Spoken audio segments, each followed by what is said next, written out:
Hello and welcome to Grade Expectations. I'm your host Grade, and today I wanted to go through 5 books from the last year that I think are the best spec from Marvel. I'm also going to give one honorable mention, and we're just going to talk about the books that I think have long-term legs. Obviously, a lot of characters have come out in the last year, but these ones I think could be more valuable. So, when I'm looking for long-term spec, first of all, I want the character to be a hero. Boy or girl doesn't matter. Ethnicity doesn't matter. Just cool character. Seems like they fit into like a group or a scene, and ideally moving to other comics. So not just a one and done, but like showing up in other people's comics in the future. So let's get through the list. The first book I have is Black Cat Annual Number 1. Came out in May of 2021. Has a print run of about 32,500 for the first print. There's also a 1 in 25, a second print, and a Walmart variant. This is the first appearance of Tiger Division, or most of Tiger Division, and Korean superhero team. I think they're interesting. I have certainly got a lot of copies of this book. It comes in, 6, really. So I haven't pulled them out, but I guarantee I have at least 20 copies of this book. The Walmart version came out afterwards, and I kind of wish I knew. Like it's really hard to know when Walmart's gonna to pump out another copy of the book, although they do seem to have the hot book. But when Walmart prints a comic book, really I expect there to be at least 20,000 Walmart copies. So it really ups the print run.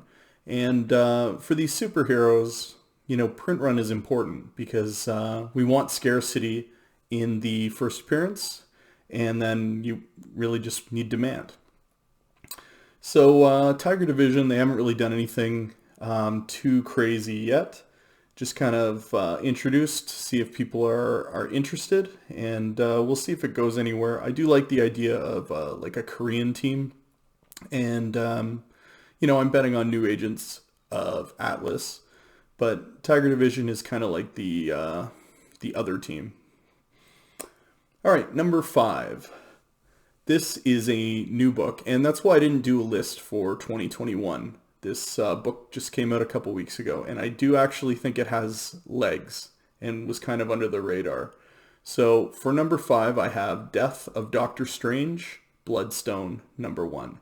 And it's the first appearance of Lyra Bloodstone, which is the sister, the unknown sister of Elsa Bloodstone.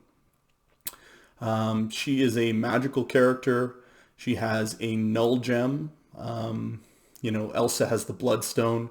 She has a null gem that absorbs magic, and she seemed to be able to hold her own against some kind of baddie in the book. There's a 1 in 10 version, as well as an A cover and a B cover.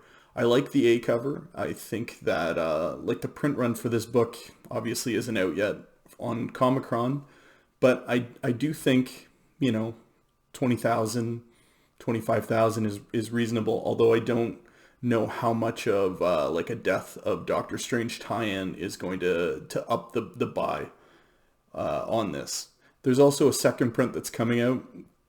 I haven't seen the cover or anything like that yet. 1 in 10 is going for a lot of money, so it's going for $60 to $70 already, and that's because it has Lyra Bloodstone on the cover. I don't really think the design covers are very nice, and I don't think they hold a lot of value long term. So I actually like the A cover of Death of Doctor Strange Bloodstone number 1. Now, why do I like this character? Well, first of all, it's a new magic user. She has the name because she's Elsa Bloodstone's sister. But in the comic book, she's talking about applying to a magic school. And anybody that's watched this channel, they know that I'm a big fan of Strange Academy. So I actually think that you're going to see Lyra Bloodstone very soon attend Strange Academy. And that's the great thing about Strange Academy. It is not just a superhero team. It is a magic school for all the Marvel characters that use magic that are young to go on adventures and then leave and go into their own books or go into other people's books and stories. And it's kind of like a tie. In the same way that Xavier has, the X-Men School for Gifted Youngsters, it's kind of like that for magic. And we've seen Doyle Dormammu leave Strange Academy in issue 14, and I think you're going to see now characters start coming to the school to learn magic and do their thing. So you're going to see more characters featured, and I think that right now, even though it is a hot book, Death of Doctor Strange Bloodstone is still under the radar because, again, you don't know when a new character shows up. You don't necessarily know if they're going to do anything again. Like with Tiger Division, you don't 100% know that they're going to, get their own series or move forward. But I think with Lyra, she will be going to Strange Academy in the next year. And that's a big deal because you want to have her first appearance. So Death of Doctor Strange, Bloodstone, the A cover, I think is a great buy and is going to have a good possibility of some legs moving forward. Number 4, we're going to go with a weird one, to me at least.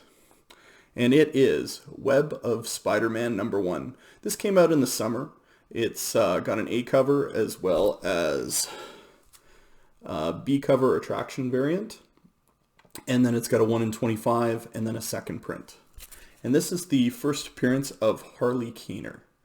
Print run for this comic is about 57,000. And Harley Keener is the kid in Iron Man 3. And he was also at Tony Stark's funeral in Avengers Endgame. And I think this is an under-the-radar character.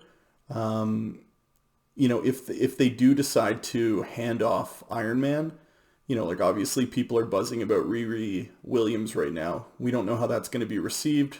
Definitely speculators are on the Riri train right now. But if they do want to have a guy as Iron Man or, kind of expand that, I think Harley Keener is an easy fit to make the new Iron Man or give him a suit of armor and some things to do. So he's currently, at the W.E.B campus and, learning science basically. And again, this is long-term spec, but I think that this is the kind of character where, kind of a blip and on the back burner, and then a couple years later you could see this start to build a little bit of steam. For CGC, there are 160 graded copies of the A cover and 66 copies of the attraction variant. So really not that many graded copies yet.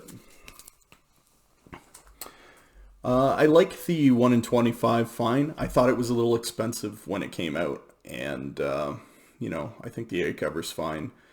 There's no cover with Harley Keener on it, so. All right, number 3. This is definitely a spec of mine, and I think it's starting to pay off. So, next we have Reptil #1. This is the first appearance of Eva Quintero, which is Reptil's sister. And in this first issue, it's her first appearance, and she uses magic and is able to kind of thwart whatever the bad guy is in this. It's not really of note. So print run on this comic is low. It's 20,000 print run. There's an A cover, there is a B cover, and then there's a 1 in 25 with him as a pterodactyl. And So this, I think, is a huge under the radar book. It is now for sure that Eva Quintero is going to be going to Strange Academy. So she was featured in Marvel Voices Community a few months ago, and she went on like a little adventure with one of the other Strange Academy kids. And, you know, that seemed cool, and she's a magic user, and it's like, okay, you know, like maybe they're going to get her into Strange Academy. And Humberto Ramos also did a variant cover for that comic. So this is the variant cover, and it's Eva's first cover appearance. I think this is a good comic as well. Very expensive when they came out, so I think the cover price is $10. And so I don't think a lot of these were ordered. And then additionally, there are a ton of covers, and this is the only one that I think is of note. So I think that this is a good buy for Eva's first cover appearance, and then I think this is a huge buy for Eva's first appearance. Now, Strange Academy 16 hasn't been released yet. They're doing 15 pretty soon. I believe 16, the FOC, has just passed, but after FOC, they released the character spotlight cover for Strange Academy 16, and it is Eva on the cover. And because of that, I know that she's going to be going to Strange Academy. Maybe not, you know, like a sure thing part of the school, but she's definitely visiting, and it seems very likely that she would just, you know, kind of jump into the school. Now, if you want to see me doing laps around my house, maybe she'll bring her brother Reptil as well, because you know, he's got a little magic going on as well and can change into dinosaurs. So if he suddenly goes to Strange Academy, and again, Humberto Ramos, who draws Strange Academy, has been doing the Reptil miniseries. If they throw this brother and sister duo into Strange Academy, I'll be very happy. So, print run, or I did print run, 20,000 CGC graded copies. So there's only 43 of Reptil #1 graded for the A cover, and there's only 23 of the 1 in 25. I have one being graded at CGC right now. It is a hard book to find. It is very expensive. It's like, say, 130 US right now for a raw copy on eBay. And there's only a couple copies.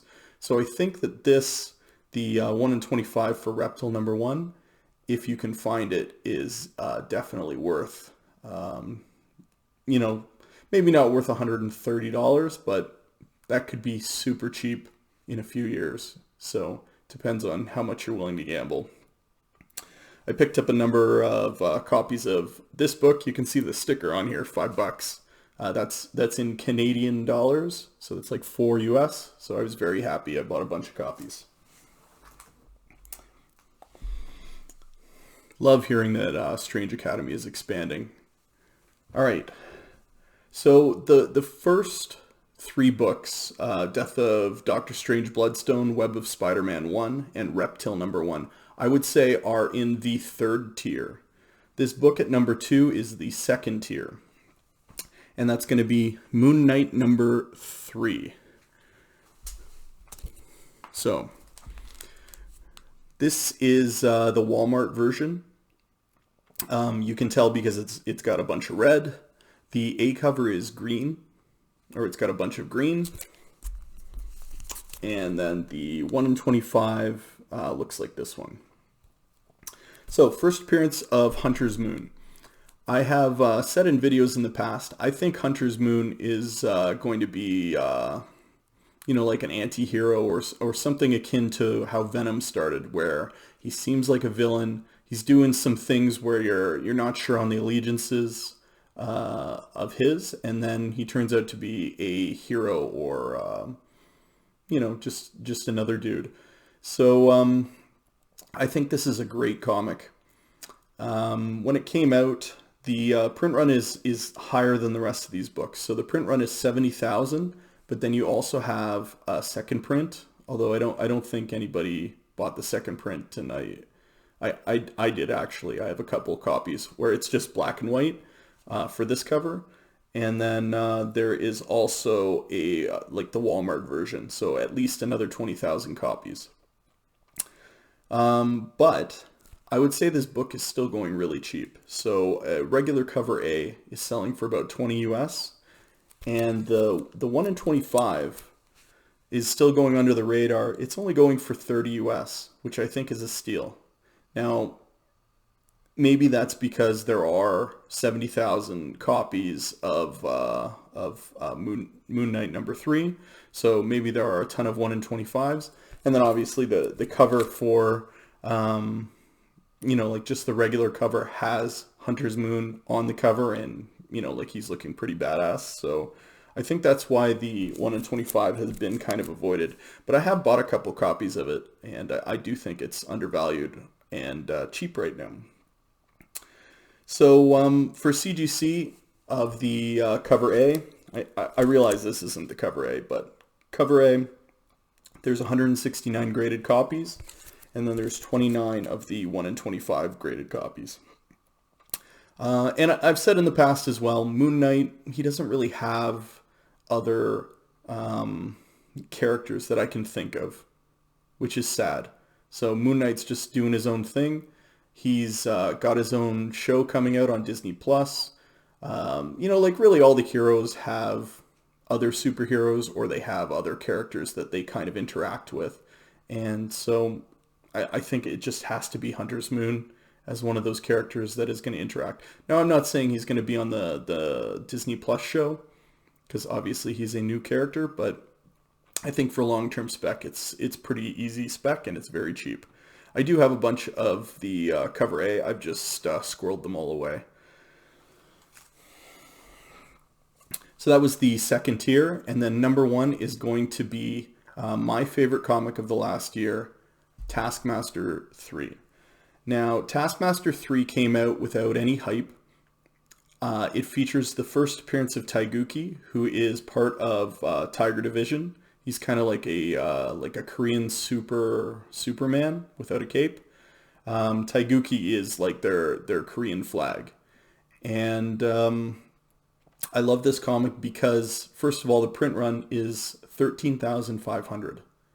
There is a second print, and there is a store exclusive with the second print, and there's a 1 in 25 with the second print. I have 25 copies of the second print. I just bought them I ordered ahead of time. But I think the cover A is a big deal. So you can see over here, Taskmaster 3. This is the cover A. Great cover. And possibly a great character. Super low print run. And not a lot of hype right now. And I know I said it could be a boy, could be a girl. There aren't that many new boy superheroes. So I do think that, he's got that going for him. Now, the important part. This comic's been out about a year now. So CGC has had a chance to kind of process the initial ones that have been submitted. So as of today, there are only 209 graded copies of the A cover.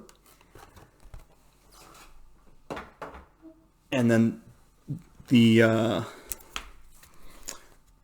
that's the second print cover with him on the cover.